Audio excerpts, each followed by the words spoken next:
Alléluia. Amen. Nous avons lu le verset 114 des psaumes, le chapitre 114 des psaumes, le verset 1 et 2. Amen. Amen. Je le relis dans le nom de Jésus-Christ. Amen. Quand Israël sortit d'Égypte, quand la maison de Jacob s'éloigna d'un peuple barbare, Juda devint son sanctuaire, Israël fut son domaine. Amen. Amen. Il y a quelque chose de grand dans ces deux versets que nous venons de lire. Amen. Amen. Quand Israël sortit d'Égypte, le peuple de Dieu était en captivité, en servitude en Égypte. Amen. Amen. Et il fut sorti. Quand la maison de Jacob s'éloigna d'un peuple barbare, donc s'éloigna du peuple égyptien, qui le malmenait, qui lui faisait faire des travaux impossibles, la Bible nous dit au verset 2, Juda devint son sanctuaire, Israël fut son domaine. Amen. Amen. Bien-aimé, Juda ici représente un royaume. Amen. Israël, l'ensemble du peuple hébreu. Amen. Sanctuaire, le royaume, Juda devint son sanctuaire, Israël son domaine. Donc le royaume, c'est tout le territoire qu'occupait le peuple d'Israël, le peuple hébreu. Amen. Amen. Et Israël devint son domaine. Le domaine, c'est quelque chose qui appartient à quelqu'un. Amen. C'est une propriété privée qui appartient à quelqu'un. Ici, Israël, en tant que domaine, appartient à Dieu. Amen. Amen. Sanctuaire. Parce que la Bible nous dit que Juda devint son sanctuaire. Le sanctuaire de qui? Le sanctuaire de Dieu. Amen. Amen. Sanctuaire veut dire un lieu saint. Amen. Amen. Le lieu le plus saint d'un temple ou d'une église. Amen. Un édifice consacré aux cérémonies de culte. Amen. Un lieu saint. Amen.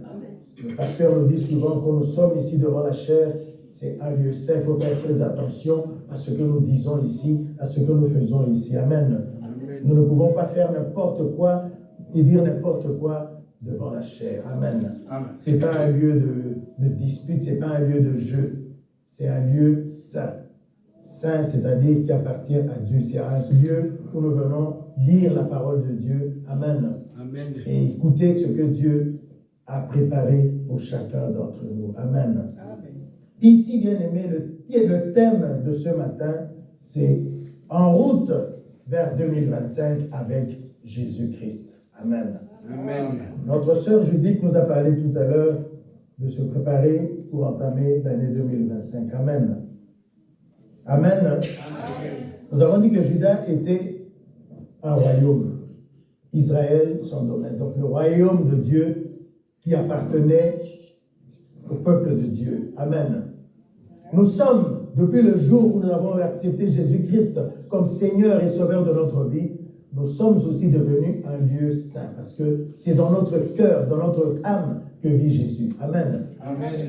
Dans notre esprit, c'est là-dedans qu'il vit. Notre cœur est l'habitation de Dieu. Donc, nous devons, avec le fait de devenir un lieu saint, avoir une conduite convenable. Amen. Amen. Nous écoutons ici aux informations, tous ceux qui appartiennent aux familles royales ont une conduite bien réglée. Dès que ces gens-là qui appartiennent aux familles royales s'écartent de cette conduite, ils sont critiqués, ils sont malmenés. Amen. Amen. Ça veut dire quoi? Ça veut dire que nous, en tant qu'enfants de Dieu, nous sommes tenus à une conduite bien définie, bien déterminée. Amen. Amen.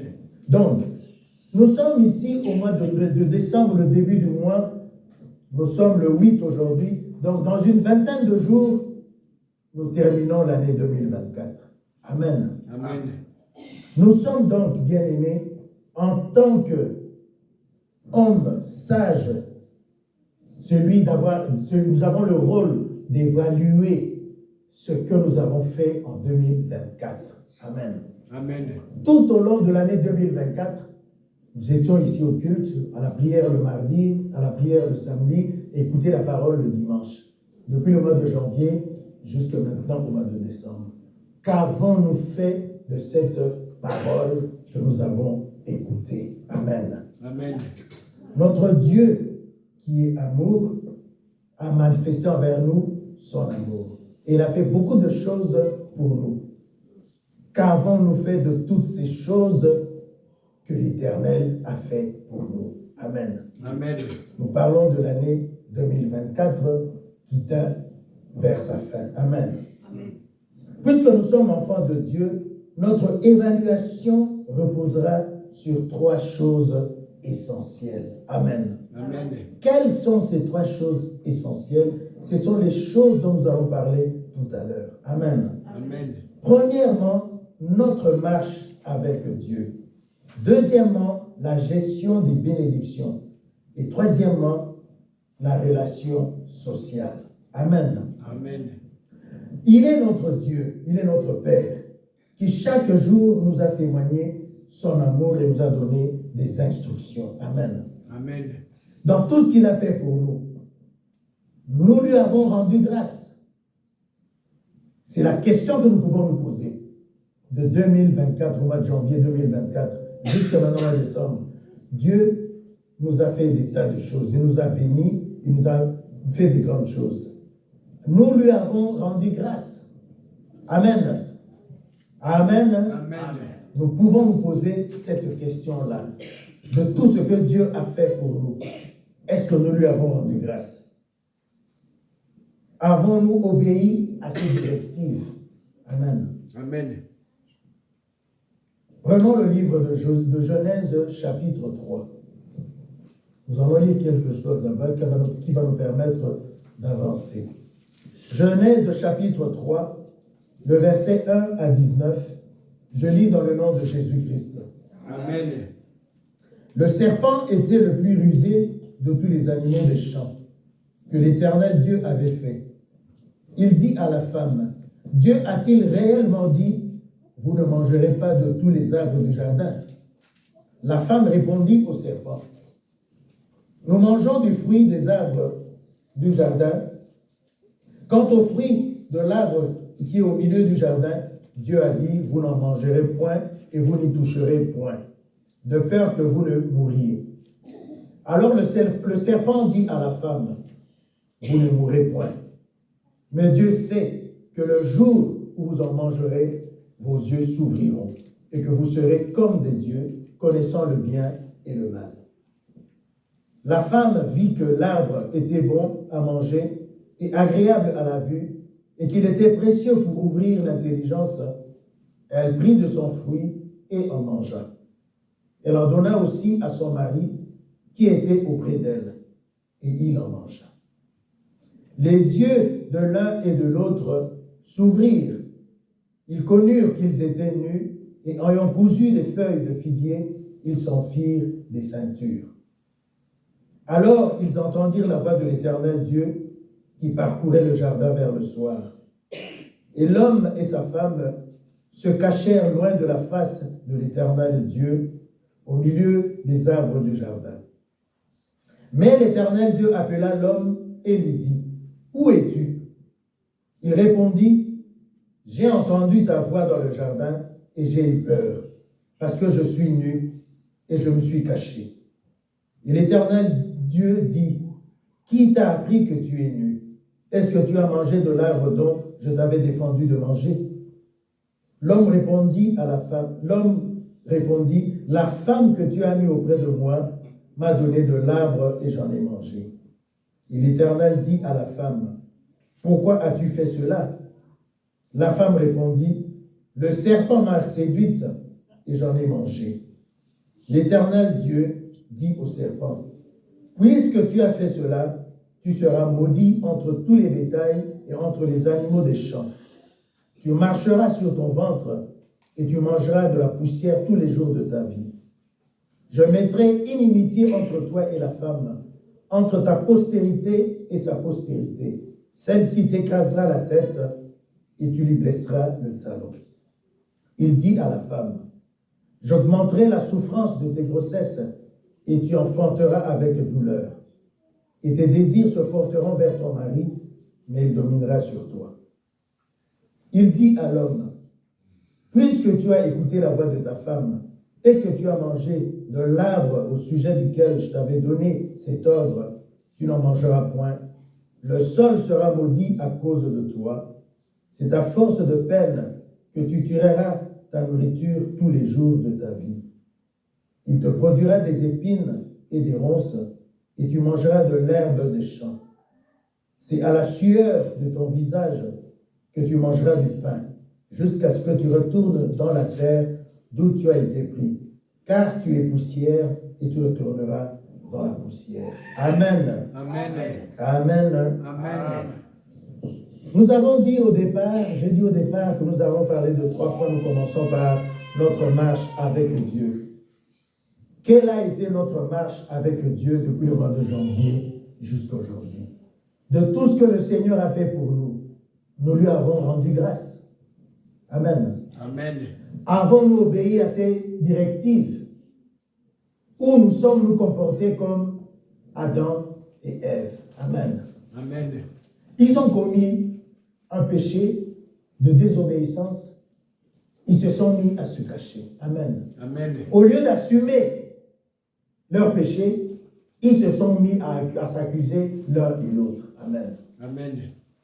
Si nous sommes dans ce cas, évitons-le. Amen. Amen. Quand dans ta conscience ne peut pas te mentir, notre conscience ne nous ment jamais et nous mentira jamais. Amen. Amen. Interrogeons notre conscience, bien-aimés. Demandons à notre conscience quelle a été notre conduite depuis le mois de janvier jusqu'à maintenant par rapport à toute la parole de Dieu, par rapport aux instructions, aux directives que nous avons reçues de Dieu. Comment nous sommes-nous comportés? Amen. Amen. Nous avons obéi ou pas? Nous avons rendu grâce à Dieu ou pas? Ou nous sommes-nous comportés comme Adam et Ève? Amen. Amen. C'est dans ta conscience que tu vas avoir la réponse à ces questions. Moi, je n'ai pas la réponse à ces questions. Ma conscience me donnera la réponse par rapport aux questions qui me concernent moi. Mais vous autres qui êtes là, nous tous qui sommes là, interrogeons notre conscience pour savoir qu'avons-nous fait. Comment nous sommes-nous conduites par rapport aux instructions reçues de Dieu, par rapport aux enseignements reçus de la parole de Dieu. Depuis le mois de janvier jusqu'à maintenant, nous sommes au mois de décembre, le 8. Dans une vingtaine de jours, le mois de décembre se termine et nous passons à l'année 2025. Comment nous sommes-nous comportés? Amen. Amen. Un homme sage et responsable ou un homme irresponsable? Parce que celui qui se cache derrière une raison quelconque n'est pas responsable. Nous devons assumer les conséquences de nos actes. Amen. Amen. Ici, nous voyons que Adam et Ève ont subi les conséquences de leur acte, de l'acte qu'ils ont posé, celle de désobéissance.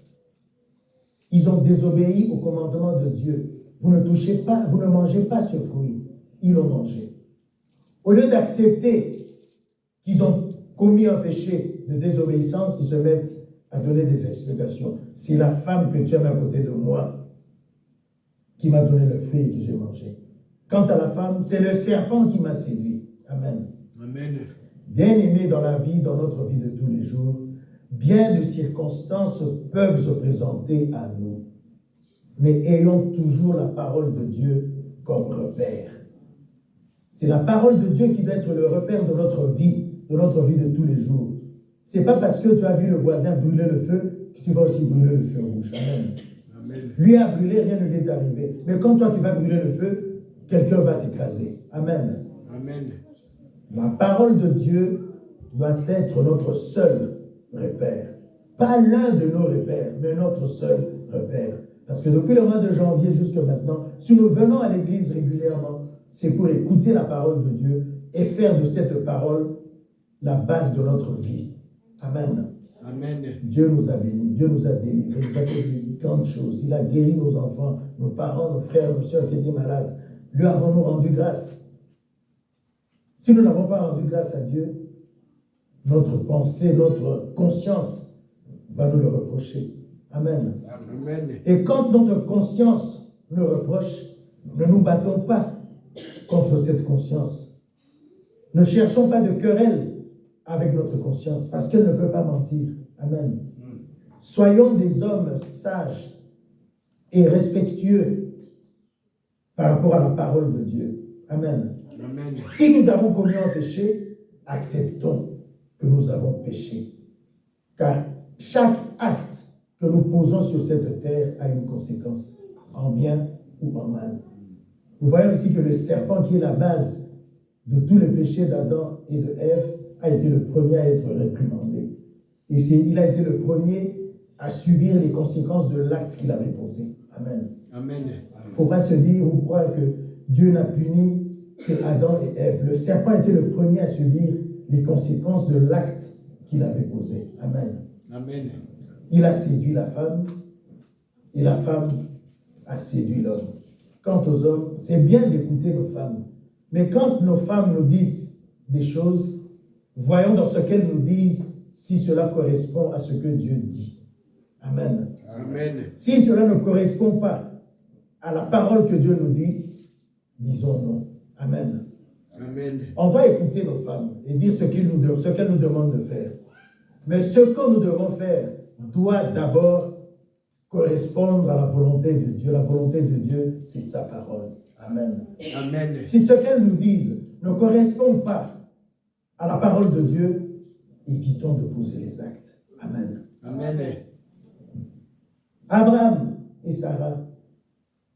Abraham attendait la bénédiction de l'Éternel, mais il a écouté la voix de sa femme, il a fait un enfant avec sa servante. Nous vivons à ce jour les conséquences de cet acte-là. Amen. Amen. Le manque de patience, c'est aussi une forme de désobéissance. Amen. Amen. Jean 9, verset 31.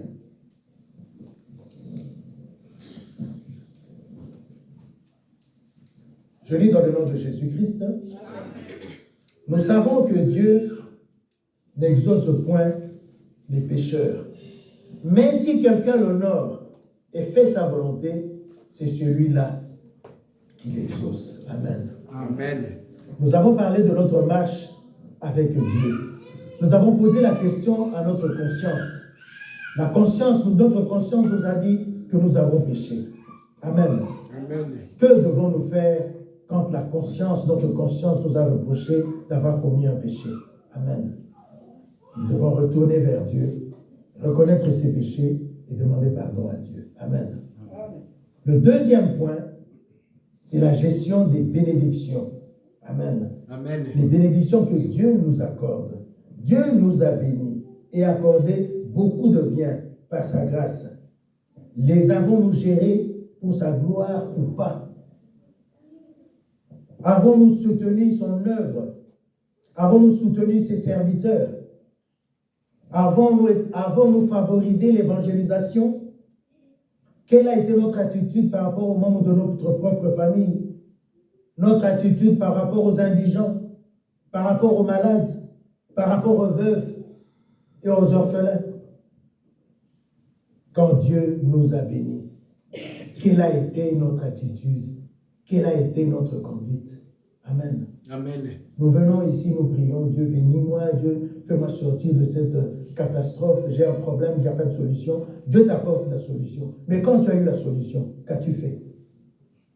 As-tu rendu grâce à Dieu? As-tu glorifié Dieu par cet acte que Dieu a posé dans ta vie? Il t'a béni avec beaucoup d'argent. Qu'est-ce que tu as fait de cet argent? Tu n'as pensé qu'à toi-même ou tu as pensé à ton entourage? As-tu servi les hommes de Dieu? As-tu donné quelque chose pour ton église? Tous les mois, on parle ici du paiement du loyer de la salle. Bientôt, l'évangéliste va nous en parler. Parce que le mois est en train de se terminer. Il est déjà fini, le loyer n'est pas encore fini. On va nous en parler. Il y en a qui étaient bénis. Est-ce qu'ils ont donné quelque chose pour le loyer? Il y en a qui vont être bénis. Quand ils seront bénis, est-ce qu'ils vont donner quelque chose pour le loyer? Amen. Qu'est-ce qu'ils ont fait pour les serviteurs de Dieu? Est-ce qu'ils ont donné quelque chose pour favoriser l'évangélisation? Qu'est-ce qu'ils ont fait de cette bénédiction? Amen. Amen. Luc 12, versets 16 à 21.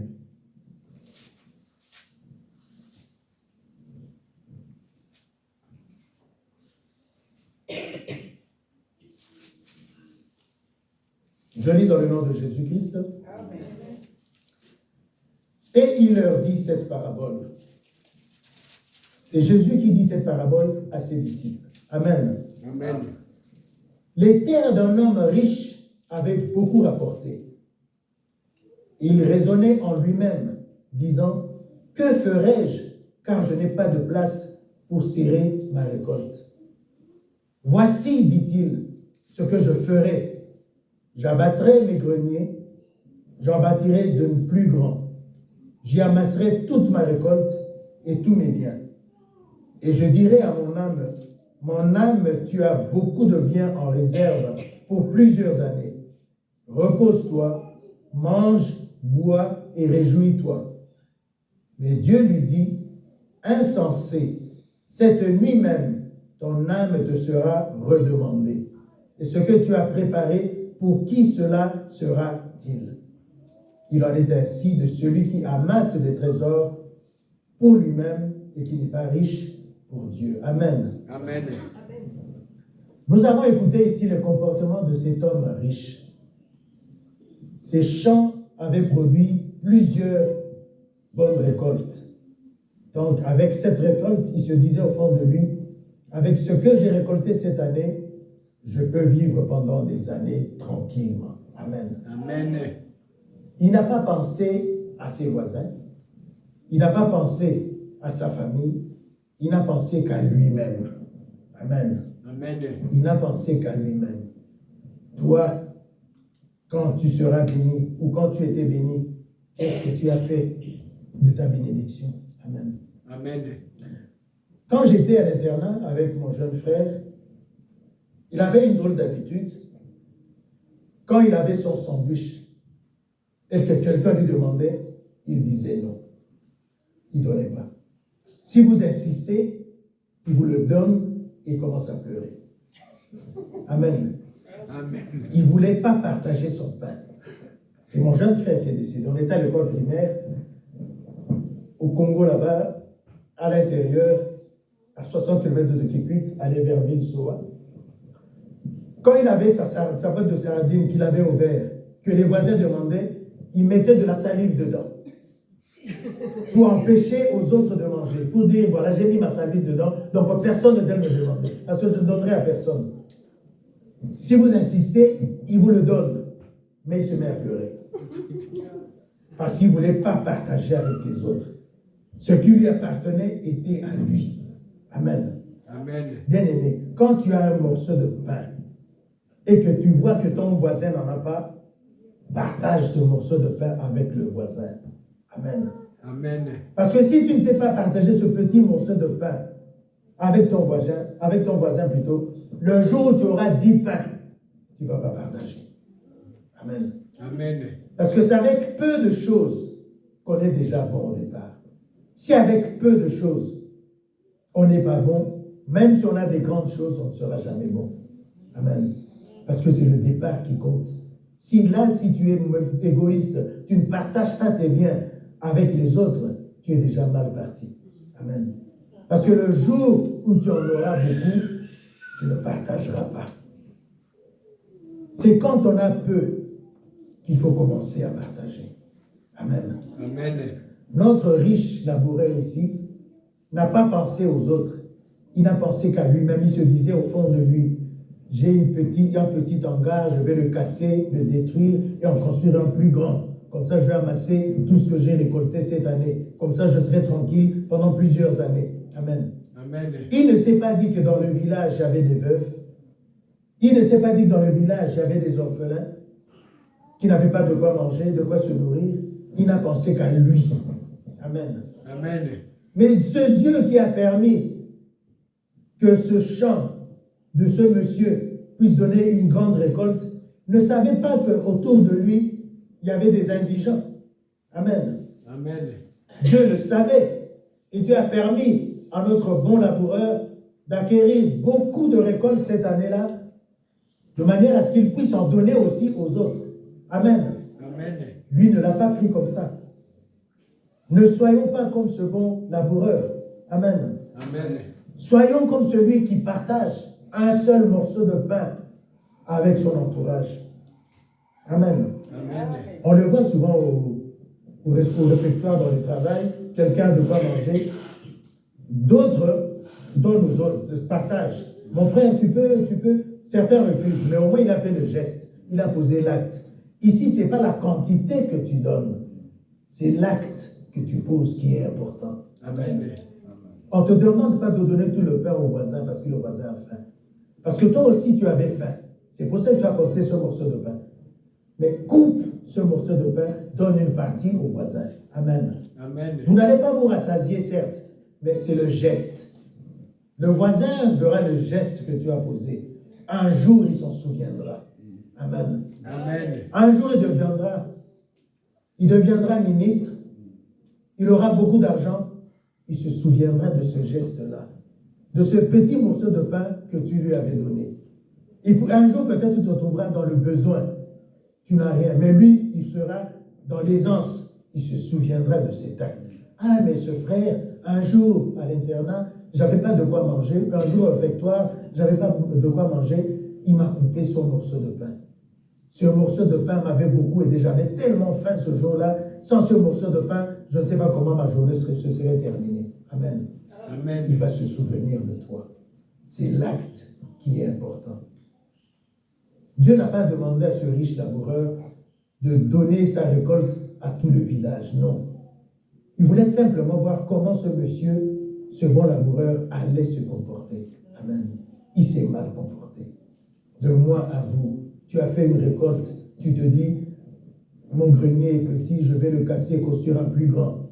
Mais tu ne penses qu'à toi. C'est vrai, tu peux en construire un plus grand pour amasser plusieurs récoltes pour des années à venir. Mais tu peux aussi penser aux indigents, aux femmes veuves, aux enfants orphelins, aux gens qui sont malades. Tu peux leur apporter de quoi manger. Ça leur fera du bien. C'est de ce geste-là qui est important. Nous disons ici que nous sommes aujourd'hui le 8 décembre, l'année 2024 va se terminer. Si tu es passé par là, qu'as-tu fait? Ton morceau de pain, tu l'as partagé avec le voisin ou tu l'as mangé seul? Si un jour tu rencontres ce voisin à qui tu avais refusé ce morceau de pain, qui soit devenu un homme aisé, quel sera ton comportement, ta conduite devant lui? Tu vas te cacher comme nos bien-aimés du premier verset qui se sont cachés parce que Dieu les appelait, parce qu'ils ont commis un péché? Ou tu seras la tête haute, aller lui dire bonjour parce qu'il va se souvenir que tu lui avais donné un morceau de pain? Là, ce jour-là, tu auras la tête haute parce que lui s'est souvenu du morceau de pain que tu lui as donné. Amen. Peut-être que toi, tu l'as oublié, mais lui ne va pas l'oublier. Amen. Amen. Parce que les bons gestes, on ne les oublie jamais. Surtout quand on est dans le besoin et que tout le monde te tourne le dos. Mais la seule personne qui va venir t'aider, tu vas t'en souvenir le restant de ta vie. Amen. Donc, bien aimé, en étant égoïste dans la gestion des moyens que Dieu donne, nous avons diminué l'espérance vie qu'il nous garantit et réduit sa faveur en notre égard. Amen. Amen. Quand tu ne sais pas donner, Dieu te voit. Amen. Dieu voit la grenouille noire qui se cache en dessous d'une pierre noire. Amen. Amen. Toi et moi qui ne sommes pas des grenouilles noires, qui ne nous cachons pas en dessous des pierres noires, Dieu nous voit. Il voit tous les actes que nous posons. Amen. Amen. Il attend de nous que nous puissions poser des actes dignes des enfants de Dieu, dignes des hommes sages et responsables, qui ont reconnu qu'ils ont mal marché, ils ont posé des mauvais actes. À l'année 2025, ils vont poser les meilleurs. Amen. C'est ça ce que Dieu nous demande. Si nous revenons à au premier paragraphe, la marche avec Dieu, est-ce que nous pensons que Dieu ne savait pas que Adam et Ève avaient péché? Dieu le savait très bien, mais il voulait les entendre dire. C'est ce que Dieu attend de nous aussi, que nous puissions reconnaître, quand nous posons la question de notre conscience, reconnaître, accepter la réponse de la conscience, de notre conscience, que nous nous sommes mal conduits. Dieu savait. Il a posé la question expressément pour voir quelle serait la réponse d'Adam, quelle serait la réponse d'Ève. Amen. Amen. Quand nous péchons, Dieu le sait. Il attend de nous que nous puissions reconnaître nos erreurs que nous puissions demander pardon pour pouvoir avancer avec lui. Amen. Amen. Le troisième point, c'est la relation sociale. Amen. Amen. Tout le message de la Bible est basé sur l'amour de Dieu et du prochain. Jésus le renforce en nous demandant d'aimer comme lui nous a aimés. Amen. Amen. Genèse 4, versets 6 à 12.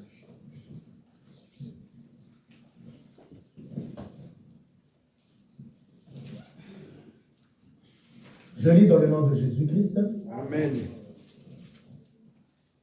Et l'Éternel dit à Caïn, pourquoi es-tu irrité et pourquoi ton visage est-il abattu? Certainement tu agis bien, certainement si tu agis bien, tu relèveras ton visage, et si tu agis mal, le péché se couche à la porte, et ses désirs se portent vers toi, mais toi domine sur lui. Cependant, Caïn adressa la parole à son frère Abel, mais comme il était dans les champs, Caïn se jeta sur son frère Abel et le tua. L'Éternel dit à Caïn, « Où est ton frère Abel ?» Il répondit, « Je ne sais pas, suis-je le gardien de mon frère ?» Et Dieu dit, « Qu'as-tu fait? La voix du sang de ton frère crie de la terre jusqu'à moi. Maintenant tu seras maudit de la terre, qui a ouvert sa bouche pour recevoir de ta main le sang de ton frère.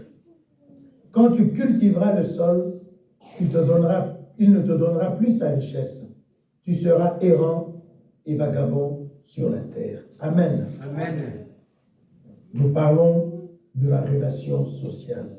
Caïn et son frère. Caïn était jaloux de son frère parce que son frère avait déposé une offrande qui était agréable à l'Éternel. Amen. Amen. Si ton frère pose un acte qui se trouve être agréable à Dieu, pourquoi cela te pousse à le jalouser? Amen. Amen. Sois content que ton frère ait posé un acte convenable, un acte raisonnable.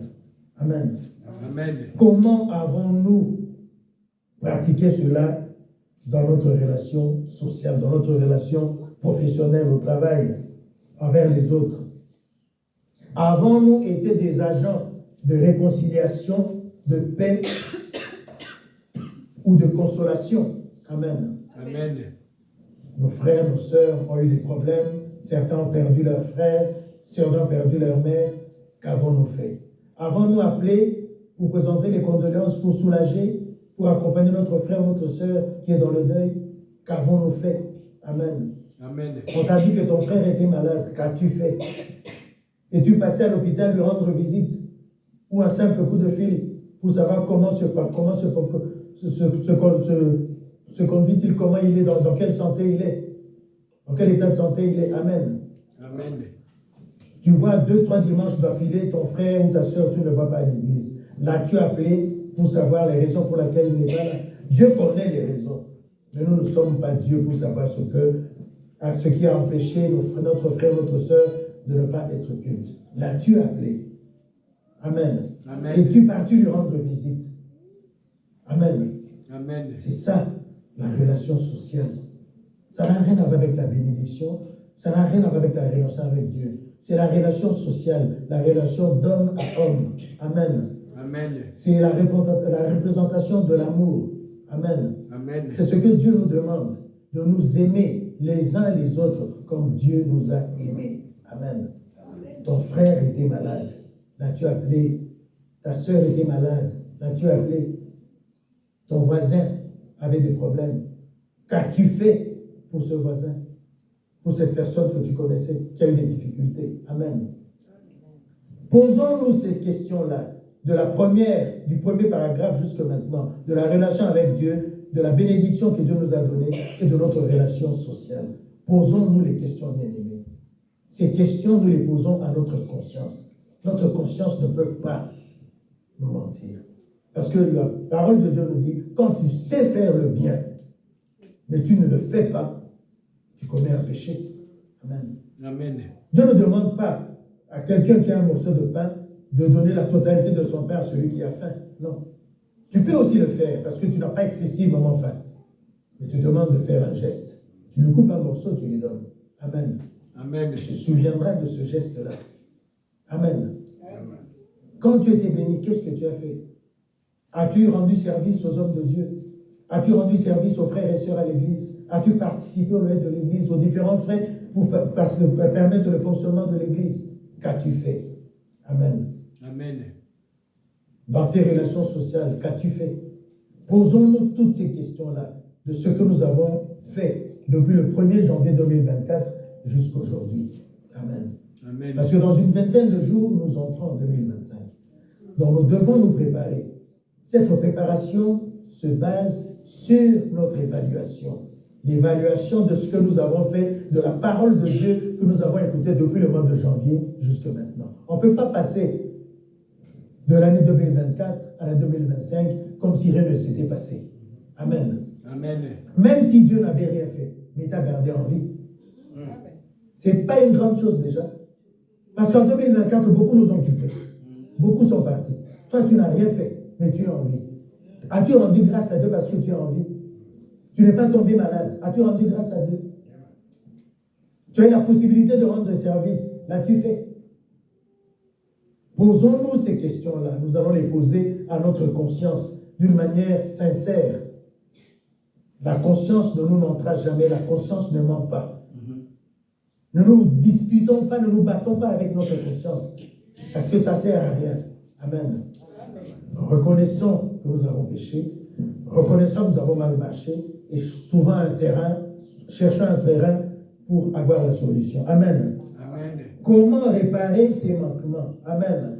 Ça fait toujours partie des questions que nous devons nous poser pour comprendre comment commencer l'année 2025. Notre sœur Judith nous a parlé ici qu'on termine l'année 2025 dans une vingtaine de jours, 2024, dans une vingtaine de jours, on arrive en 2025.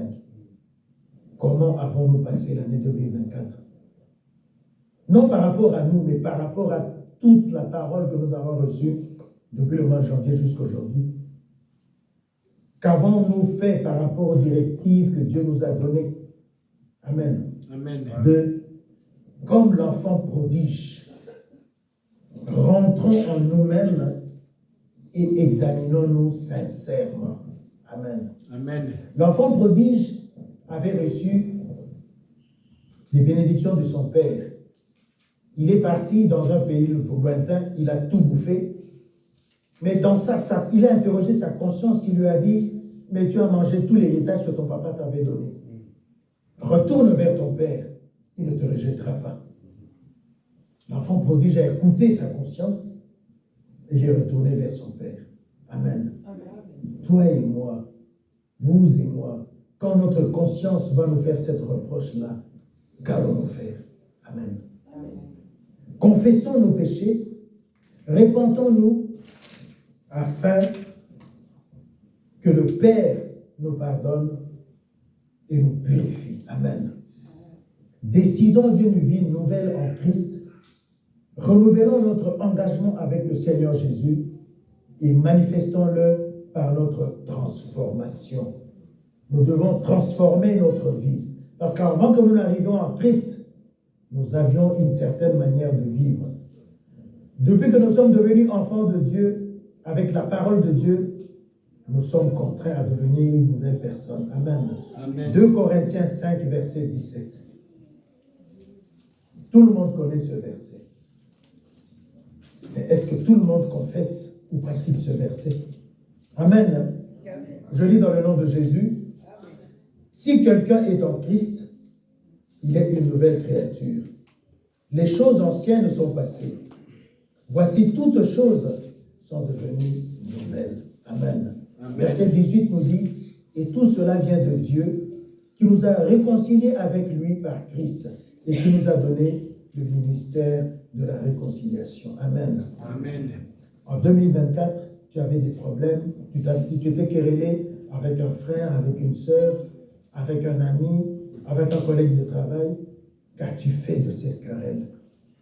Es-tu resté dans cette position où tu as cherché à te réconcilier avec cette personne-là? As-tu cherché à trouver la paix avec cette personne-là? ou tu veux rentrer en 2025 dans cette même position. Tu t'étais querellé avec quelqu'un, vous ne vous dites plus bonjour, mais tu veux rentrer en 2025 comme ça. Cherche cette personne-là. Réconciliez-vous. Parce que Dieu lui-même a voulu que nous puissions nous réconcilier avec lui par son Fils Jésus-Christ. C'est pour cela que nous sommes ici, à écouter sa parole. Et c'est ce que sa parole nous dit. Quand nous sommes en Christ, nous devenons des nouvelles créatures. Amen. Amen. Nouvelle créature veut dire, si en 2023, pour passer en 2024, tu t'étais querellé, tu n'as pas changé, tu gardes la même querelle en 2024, ne fais pas la même chose avant de passer en 2025. Amen. Amen. Réconcilie-toi avec la personne avec qui tu t'étais chamaillé. Ainsi, alors, tu pourras entrer dans la paix en 2025. Amen. Amen. Je vais vous dire un témoignage d'un monsieur qui est passé de la mort à la vie. Et cela s'est passé il y a 42 ans. Mais depuis ces 42 ans jusqu'à aujourd'hui, il ne cesse de le témoigner. En quelque sorte, il ne cesse d'évangéliser. Amen. Ce monsieur était un athée. Il ne connaissait pas Dieu, ne voulait pas connaître Dieu non plus. Mais sa maman était chrétienne. Il est de la Nouvelle-Zélande, le pays des gens qui jouent au rugby là-bas. Sa maman était chrétienne, il priait, sa maman priait tous les jours. Sa maman lui demandait de prier, mais lui, ce n'était pas sa tasse de thé. La prière, ça lui disait rien du tout. Pendant un temps, il est allé en vacances dans les Caraïbes là-bas.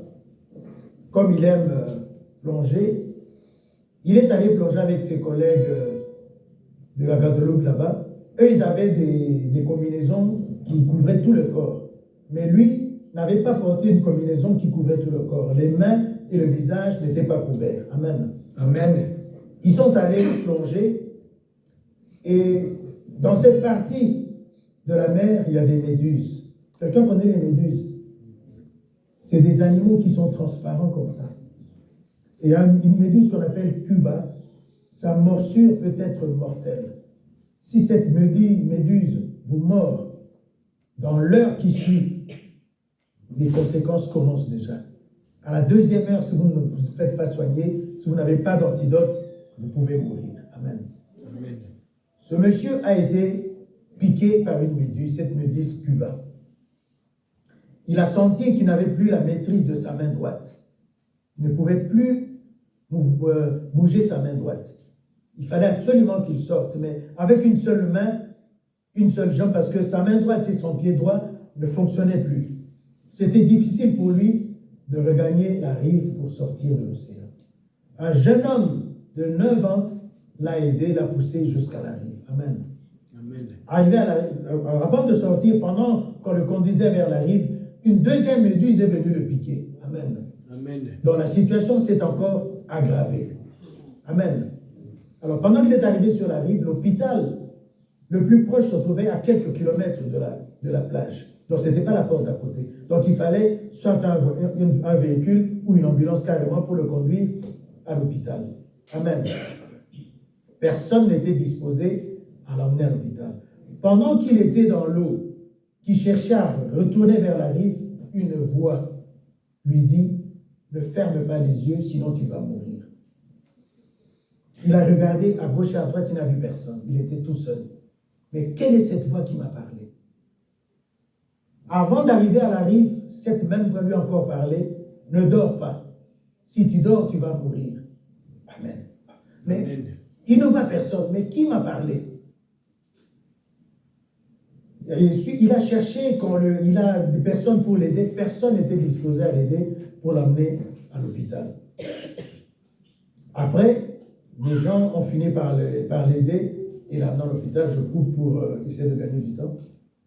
Arrivé à l'hôpital, cette même voix qu'il commençait à reconnaître lui dit « Il faut prier, sinon vous allez mourir. » Il regarde à gauche, à droite, il ne voit personne. Mais d'où vient cette voix qui nous disait des gens dans l'eau « Ne ferme pas les yeux, si tu fermes les yeux, si tu dors, tu vas mourir. » Ici, cette voix me dit « Il faut prier. » Lui était athée, ne savait pas ce que c'était que la prière. La seule prière qu'il connaissait, qu'il entendait sa mère réciter, c'était le Notre Père. Il a essayé de prier, mais les mots ne venaient pas.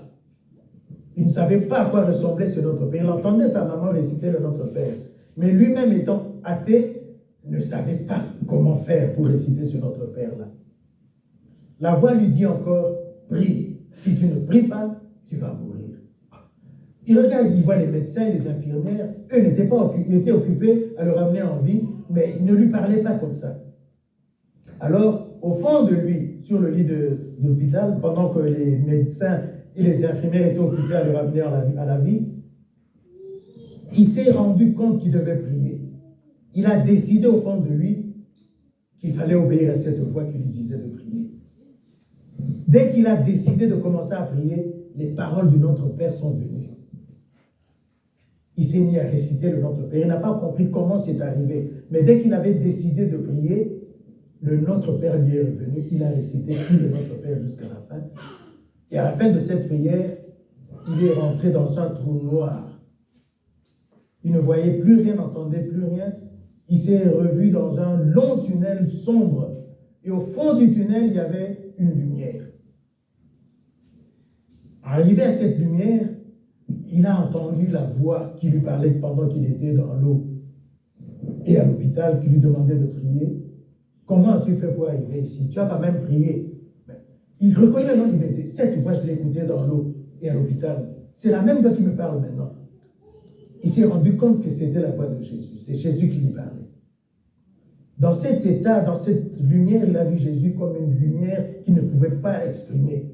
Il était tellement clair que c'était difficile d'expliquer comment cette lumière était. Il avait une paix au-dedans de lui qu'il ne peut pas expliquer. Sur la terre, il n'avait jamais eu cette paix-là. Cette paix l'a envahi. Alors Jésus lui demande, maintenant que tu es ici, veux-tu retourner sur la terre ou rester ici? Il dit d'abord, non, moi je ne retourne pas à la terre. Je suis tellement bien ici, qu'est-ce que je vais encore aller faire à la terre? Je suis bien ici. Mais au fond de lui, il se dit, ah, mais si je ne retourne pas à la terre, ma mère ne saura jamais que j'avais rencontré Jésus. Donc je dois retourner sur la terre pour dire à ma mère que j'ai reçu Jésus comme Seigneur et Sauveur de ma vie. Parce que ma mère me le demandait souvent, mais je ne le faisais pas. Mais ma mère priait toujours. Un passage que j'ai oublié, pendant que la voix lui a demandé de prier, avant qu'il décide de prier, il a vu en vision sa maman à genoux en train de prier pour lui. Amen. Amen. Il s'est dit, non, ma maman, cette maman-là qui priait pour moi, je dois retourner sur la terre lui dire que j'ai reçu Jésus. Parce que si je ne le fais pas, ma maman risque de mourir sans savoir que j'avais reçu Jésus. Amen. Notre frère était en train d'évangéliser. Amen. Amen. Alors dès qu'il a décidé de retourner sur la terre, il s'est retrouvé sur son lit, à la morgue, sur la civière, il a ouvert les yeux. Comment ça se fait que j'étais avec le Christ et le temps que j'ai décidé de retourner, il m'a dit, retourne, je suis déjà ici. Et quand il a ouvert les yeux, il a vu le médecin qui a sursauté et les infirmières qui se sont mis à se bousculer, cherchant à fuir. Vous vous rendez compte, vous êtes à la morgue, en train de préparer un corps à le mettre dans le frigo, et il se réveille. Quel serait votre état? Amen. Quelques temps ont passé, il s'est remis de ses blessures, mais là encore les cicatrices de ces deux points, de ces deux piqûres, jusqu'à aujourd'hui. À l'époque, il avait une vingtaine d'années, maintenant il a une soixantaine d'années. Il s'est marié, il a 3 enfants, ça fait 42 ans que ça s'est passé dans sa vie, et il continue à confesser, à témoigner ce que Jésus a fait pour lui. Donc, de la vie, de la mort, il est retourné à la vie. Il s'est dit, je dois retourner à la terre, dire à ma mère que j'ai reçu Jésus comme Seigneur et Sauveur de ma vie. Amen. Amen. Toi et moi qui avons reçu Jésus comme Seigneur et Sauveur de notre vie, le témoignons-nous aux membres de nos familles. Bien aimé, nous devons le faire. 2024 va se terminer. Si nous ne l'avons pas fait avant d'entrer en 2025, faisons-le. S'ils le savent, gloire à Dieu. Continuons à prier pour eux qui le savent. qu'au lieu de le savoir simplement, mais qu'ils le pratiquent.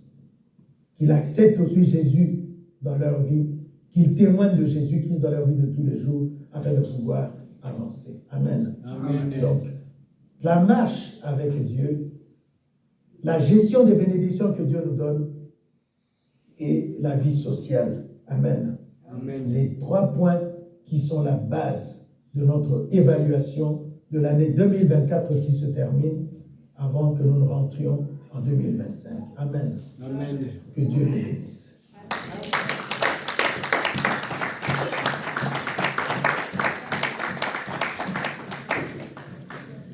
J'invite le pasteur Jean-Lambert qui nous fait la grâce d'être là avec nous.